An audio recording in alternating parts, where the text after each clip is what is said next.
What do you like about the schedule? What do you not like about the schedule? And what do you absolutely hate about the schedule? We'll go through the good, bad, and the ugly here. Well, the goods for me, we've talked about this before, Ben. The goods for me are kind of the negatives for you. I'm a West Coast kid, super stoked to see Thermal on the calendar, super close to me, and just always love new tracks, especially kind of the more unique tracks added to the venue like that. How about the Milwaukee Mile? I remember Robin Miller, when Phoenix left the calendar, saying we're losing all these ovals forever, and Milwaukee was on that list of tracks that was strongly believed were never going to, return to IndyCar. And here we are. And I think that is absolutely a step in the right direction for IndyCar for slowly building back and having more ovals. I say that, but the big loss here is, as we can see on the schedule, in between Thermal and Long Beach, there was supposed to be a Texas-sized gap there. And of course, my beloved Thermal has kind of filled that in. And that is something that we'll say indifferent on, because I'm super stoked to see Thermal, but it seems like we were finally in a position where IndyCar was getting a super speedway package that was competitive, that had cars competitive, running side by side and comfortable. I don't want to say pack racing, but in a much closer kind of environment in areas like Texas. And now, Ben, the only time we're going to be seeing those low downforce super speedway kits, it's going to be the Indy 500. Now, short ovals, don't get me wrong, always great to see that, but I just think it's a scheduling conflict, and I'm a glass half full guy, and I'm so convinced that this is going to be back for 25. I genuinely believe that. But there's obviously the other big issue now, and that is we kind of have like zero IndyCar racing in the middle of the US now, huh? Right. Yeah. Well, you can see on the screen here, these maps were put together courtesy of NASCAR Man on Twitter. On the left, you see the 2023 map. And on the right, I mean, I know obviously it's all Texas Motor Speedway being gone, but the map somehow looks worse. It does. It really does. We were talking last year about how the only change really was to change from venue from the Detroit street circuit. Like, at least we got a new track this year with Milwaukee, but I mean, come on. If you're in the middle of the country, if you're in the mountain time zone, if you're in the eastern time zone, there's not much going for you. That map, anyway, to me looks empty. They're adding more in Wisconsin, and that's really the big part for me. I'll wait. I'll let Ben. I want to hear you go Stephen A on us, because I've been waiting on this. Yeah, I've been waiting on this all day. The big thing is we've learned this for sure over the past couple of decades with the doubleheader that was ran at Road America a couple years ago. The guys up in Wisconsin love their IndyCar racing, and I think that's why we're seeing another race in that state. But with the Formula One excitement brewing in the Austin area, you would think that people down there would be more excited just for any kind of racing, which is not only why I would love to see Circuit of the Americas back. I know we experimented with that in 2018, 2019, yeah. But I would love to see that come back. I think Texas absolutely deserves a shot back. But Ben, what I'm curious about for the big issue here, obviously, is we're losing ovals. How much of a problem do we think is ISC maybe having a bit of a monopoly on those? Well, let me be very, very clear. This isn't all on Roger Penske. This isn't all on the IndyCar series. Some of it's on ISC. Some of it's on NASCAR. Some of it's on NBC, I think, if we're being quite honest, because I have some problems with the broadcasting side of this as well. Let me just read this tweet here. This is from Nathan Brown from earlier this morning when the schedule first broke from IndyStar. By the numbers, next year's IndyCar calendar includes 2 races at Milwaukee, 0 races at Texas. That's the first time since 1997, I believe, that Texas has not been on the calendar. Because IRL. 2 races at night, 9 races on NBC. I'll get to that in a second because NBC tried to put the PR spin on this, and it did not get past some eagle-eyed viewers here. 2 races on Peacock. That's fantastic. 42 days between races 1 and 2 of the regular season. Woo! And NBC posted that. NBC posted that officially as a flex. Are you kidding me? Let me tell you what NBC did that really grinds my gears. The press release and the tweet that they sent out, it says, "Oh, we've got 12 races on Big NBC next year." Do you know what they included in those 12 races? They included the Thermal Club race, which is an exhibition. You had and to do they that. included day 1 and day 2 of Indianapolis 500 qualifying. That does not count. It doesn't count. That doesn't. Oh my gosh. So you went from, what was it? I think it was something, I mean, credit where it's due to NBC. I think it was something like 14 races the first year that NBCSN was gone. We're on big NBC and 2 were on USA. And I think the trade-off to get 1 race on the streaming service Peacock was, for 14 network TV races, okay, fine, have your Peacock exclusive race. Now you're down to 9 races on NBC. It's about half and half. You got 6 races, I guess, on USA, and 2 races are Peacock exclusive. And by the way, one of them is the massively hyped, massively exciting addition to the schedule, the Milwaukee Mile. It's race 1. Race 1. Yeah. Race 1 of a doubleheader. The second race, I believe, is on USA. And look, I understand NBC's got the Olympics next year. That, there's only so much they can do to work around that. But I don't know if you've ever noticed this, but when there's a sporting event or when there's anything on Peacock, I suppose, in terms of live viewing that actually draws good numbers, NBC will let us know. They'll give us the combined TV and Peacock ratings. If they're simulcasting something, they'll let us know if there's a Premier League match that broke Peacock records. They're not afraid to share those numbers out there. Have you noticed what they've said for the Toronto races the last 2 years? Oh, the ratings were in line with our expectations, and we have no further comment on what that means. Because you put it on Peacock. And I'm just sitting back here thinking, if the ratings were actually good, if the ratings were actually decent, if they were actually worth celebrating, we'd know what they are. So the fact that they will spin it as, they were in line with what we expected, give me a break. That tells you everything you need to know. It has been, since the ABC days, it has been the biggest issue with this sport. And I'm going to use my beloved San Diego Padres as an example, who just lost a TV contract and are now being hosted by the MLB. And instantly, halfway through the season, you've got half of the fan base asking, where the crap do I even watch these shows? Where do I watch these games? And it's just, it should be consistent for regardless of what race, regardless of when it is, it should be a consistent thing. And I get that there's contractual obligations, but you need to make this as easy as possible for the fans. The shutdown of NBCSN still bothers me so much because I don't think Peacock is anywhere near ready to be a competitor in terms of we're on the same level of Netflix. Everybody has us. Everybody can find us. Marty Smith tweeted last year. Marty Smith of ESPN, who's a legendary NASCAR and college football reporter, does some great work for that network. He tweeted last year during the Daytona cutoff race because it got postponed to Sunday morning. And this is like the cutoff to get into the playoffs and the end of the regular season. And he's like, where's the race? I can't find the race. Because it was airing at 10:30 in the morning on the Consumer News and Business Channel, CNBC. Because there's no, and I get it. I'm just as frustrated when they bumped it to NBCSN as I am now when they bump it to USA or bump overrun programming over to CNBC or, whatever the case may be there. But at least NBCSN stands for NBC Sports Network. At least it's a logical place to bump your programming to. Whereas now it's we made all the jokes about the NASCAR truck race at Eldora being on Fox Business, whatever that was in the mid-2010s. That's the NBC equivalent. I guess CNBC is a tier higher in most cable packages than Fox Business is at the very least, so maybe it's technically in more households, but nobody's going to CNBC to watch.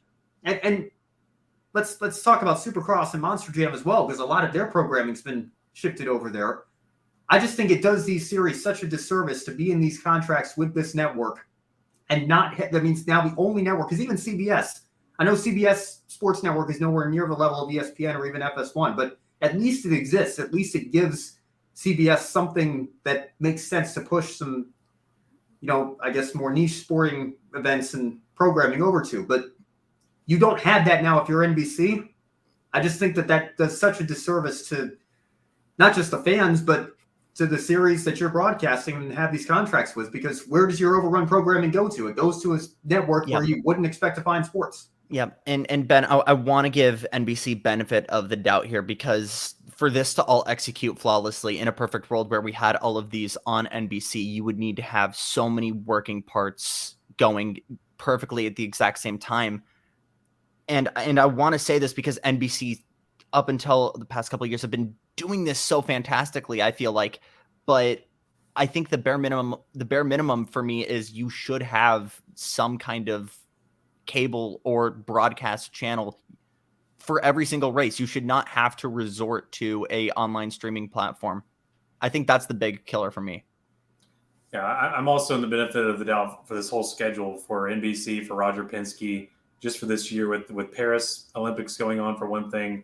And that's the big one. Yeah, and also just the fact that we were able to add Milwaukee, I think, is much more than you could, if you're asking for more steps than that to be added in 1 year, I think you're asking too much, especially on an Olympics year. So honestly, that's been my main thought today with this schedule, is because I don't know the full scope of what's been going on behind the scenes. Do we not think that Roger Penske thinks we need more ovals? Yes, he does. He does. He's been saying since he took over. How is many he fighting? That's the problem. I know. Is he fighting to get it? I think he is, and I think he's trying to make deals, and I think ISC might be getting in the way, of course. I don't know what that looks like behind closed doors. I'd love to find out. I'd love to see us get back to Michigan, or if they. I know Kobe Lambeth in our private chat earlier today was saying, "What about Kentucky?" Just for a year as a placeholder, that would have been cool, but obviously that fell through. So I want to know what the deal is behind in private conversation. We don't really know. And yeah, Pocono is also one of those big ones that Amber, that's a fantastic point. And I'm sorry for jumping on you here, Brendan, but I think it's a little bit of Las Vegas syndrome for Pocono, because a lot of damage has been done there. Yeah, let's give it benefit of the doubt, because that is an aging track, and I don't know how much a repave would save that, but I think it's a matter of how much IndyCar wants to go back there, Ben. Well, I get what you're saying, Jackson. The thing is, IndyCar ran there for 5 years, and God rest Justin Wilson's soul. I miss him every day, but that's an accident. I don't think you blame Pocono for that. That was a freak deal that could have happened at any high-speed oval, including Indianapolis. I don't put the blame on Pocono for that one. And people are going to put the blame on Pocono for Robert Wicken's crash as well. I remember seeing the arguments when that happened, and when the stack up when they came back next year happened. The cars were too bunched up on the start. If IndyCar had done like a Indianapolis 500 style 3-wide start with 100 yards or whatever between each row to prevent the craziness that we've seen. I mean, NASCAR man will always post these clips too. Remember, they were going 7 to 8 wide. I think Takuma Sato went from 11th to 4th in the span of about a football field 1 year, going into the first corner. If we can help the drivers help themselves, and then I guess the last thing was, I know this would be a really expensive project. I don't know if it's worth it, but can you raise the walls a foot or two? Maybe that would prevent another Wickens kind of situation from happening. I think Las Vegas, I think we're still at least a decade away from. It's going to take a while. It's going to take a while. You still have drivers in the series who were in that race and were there that day. And, again, I don't think it was all the track. I think putting 34 cars on there was not the smartest idea either. Yes. But, there's your the package that they ran, I mean, Champ Car ran there in 2005. I think a lot of people forget that. Obviously, the track was flatter, hadn't been reconfigured yet. But I think that drawing it back to Pocono, I think there's a way to make IndyCar work there. I understand that there weren't nearly as many broken hearts in that series when the track went away, but I'm just thinking of this region, man, and you got Pocono, you got New Hampshire, you got Watkins Glen, you got the canceled street race in Boston that was supposed Watkins to happen. Watkins Glen, which was in the series until 2016, 2017, guys. 17, that's right. And I think about what could have been with Richmond in 2020 before COVID. That exactly was what I was thinking about. Yeah. Well, the main thing that I want to drive home when we're having this conversation here, we've talked about this on this show before as well. Save the Freedom 100, right? Yes. Jackson, you mentioned it in our chat. You mentioned it here earlier in this discussion. We have Milwaukee, we have Gateway, we have Iowa. All those tracks, relatively speaking, short of a mile and a half at the very least, right? We're not using the Super Speedway Aero Kit. So how many races are on the calendar next year where we're using that Aero Kit? The Indianapolis 500. Period. That was the jaw dropper today. That's the only race. The Freedom 100 still has not been saved. There's been no rumors and no indication that that's coming back anytime soon. If we want to, drivers keep going. Yeah, no worries. Our young drivers, They're working their way up through the USF ladder. They get to Indy next. What do they have? Gateway, Iowa. Maybe they'll go to Milwaukee next year. There'll be something at least. But then they get to the IndyCar series. Nothing. And not only experience. Not only have they never raced on a high-speed oval like that, they're not going to get to do that in IndyCar because now the Texas date is gone. So how can you imagine being a rookie going into the Indianapolis 500 for the first time and you have no prior experience with that aero kit? You have no race laps underneath you with that aero kit? How are we doing? We are doing our young drivers a disservice by not preparing them better for the IndyCar series, premier crown jewel race, the Indianapolis 500. And then we are going to get on them when they make a mistake or inevitably crash out during practice or qualifying and say they're not ready for this. Do you know why they're not ready for this? Take a look at the schedule. And Ben, that's exactly why guys like Ricardo Juncos and Chip Ganassi, when they're looking for new young talent, they're not going to Indy next. They're going to Formula 2. They're looking for international star road course talent and guys like Callum Ilott, Marcus Armstrong. You're looking for guys who are just so much more exposed to variety of road and street circuits because that's the majority of what IndyCar consists of now. And Indy Next is getting almost the exact same, just in a lower quantity, excuse me. Yeah, right. Yeah, you gotcha. Yeah, and again, I forgot what I was going to say. I think that's just one of those. Well, yeah, that's another one of those things where like I wonder like they as the heads at IndyCar do you think they didn't think that through, that we're only going to have one race since the Indy 500 where we're going to have the Speedway aero kit? Like that had to pass through the boardroom at some point, and they had to justify it somehow. Or maybe it was an oversight. We don't know, but I can't see that being a thing where they never thought, well, maybe this is going to be a problem. Yeah. Well, and again, I understand that NASCAR has the first rights to Texas Motor Speedway and everything, Yeah. and they want to move a date back to the spring. And I understand that because, I mean, it was triple digits there this weekend. I'm all for putting it. I mean, if that race has to be on the NASCAR schedule, because I'd rather them just either give it to IndyCar or Walmart Motor Speedway. Put a Walmart there. Yeah, exactly. There you go. But I think that what was stopping IndyCar from bringing back the June night race, and let's say, like, let's keep Texas on the schedule. We might have to have it at our number 2 preferred date as opposed to our number 1, but we can still race here. We can still have the event.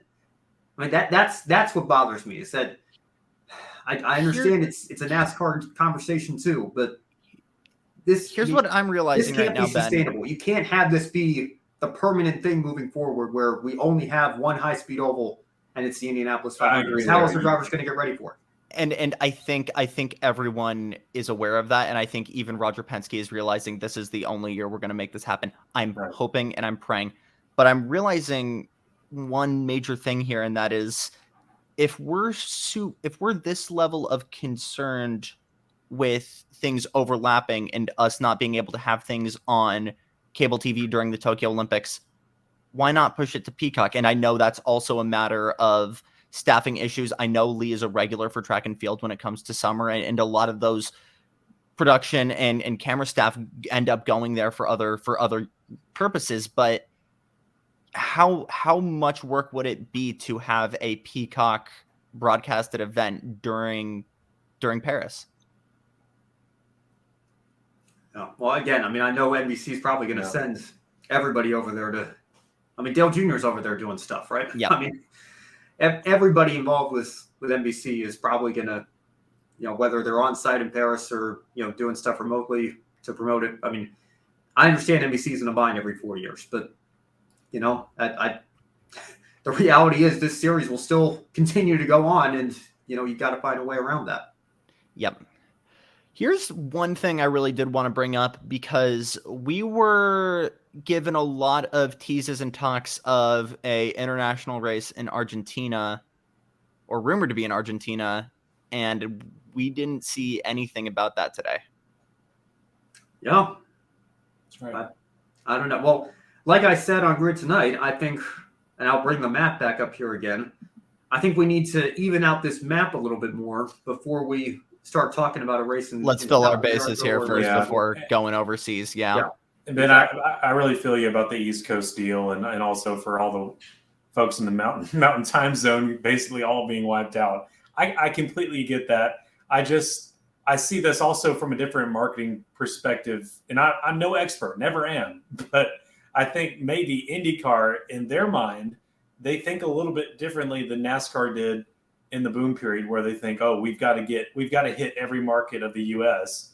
They come from that mindset of, look, our bread and butter is in the Midwest. Our bread and butter is centered around Indianapolis and the surrounding area, and that's in their mind, whether it's true or not. They think that's where our main fan base is, and people who pay to go see a race, and so that's where they branch out from there. And then they also hit their wealthy hotbeds. You look at Thermal Club, you look at St. Pete, and then you get your championship party town, which is Nashville, Tennessee, which I'm really excited about. But anyway, it's a fear, I believe, Brandon, of a lot of mistakes made earlier on in the last decade of we don't want to put millions of dollars to race in front of empty grandstands. And I think Fontana 2015 is a great example of that.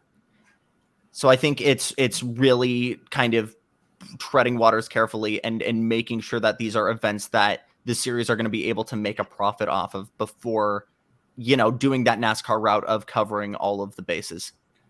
I'll be honest, I was kind of dumb. I didn't even know that Laguna was going to stay on the schedule. I did not see any either. If that happened, I was not looking for the headline. Did not know it was going to stay. Mm-hmm. Now, well, it does stay, but it shifts up to June. Right. And as you can see, Brandon, that's your home race, the streets of Nashville, Tennessee. That will be the season finale. And again, you can look at the networks as well. Only 9 races on Big NBC, despite what that PR statement tells you. It is only 9 official points-paying races on the big network next year. 6 races on USA Cable, and then 2 races streaming exclusively on Peacock. So we'll look forward to those Peacock numbers not coming in and analyze the... It's true, they won't. Yeah. Even for Milwaukee. Analyze the NBC and USA rating. I have a feeling that 1.3 number that they hit this year, probably going to be a stretch to try to replicate that again. Maybe if the Indy 500 jumps up, because I know the 500 was down a little bit, been down a little bit the last couple of years as well.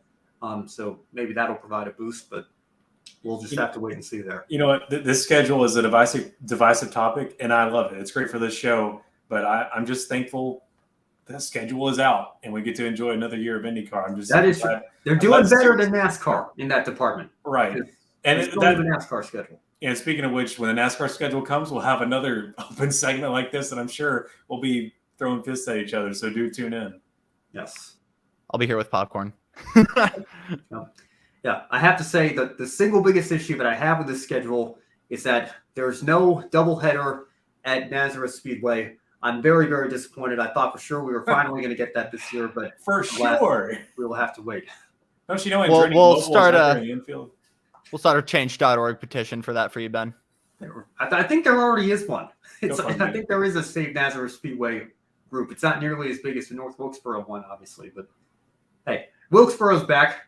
A man can dream, right? No, it can happen. Who would have thought? And I mean, you want to talk about Andretti Town. I think if one family could make it happen, it's those guys. So you want to talk about the perfect place to host your all-star race? If you're going to do an all-star race, oh yeah, take a page out of NASCAR's book, right? I mean, man, that would be insane. Yeah,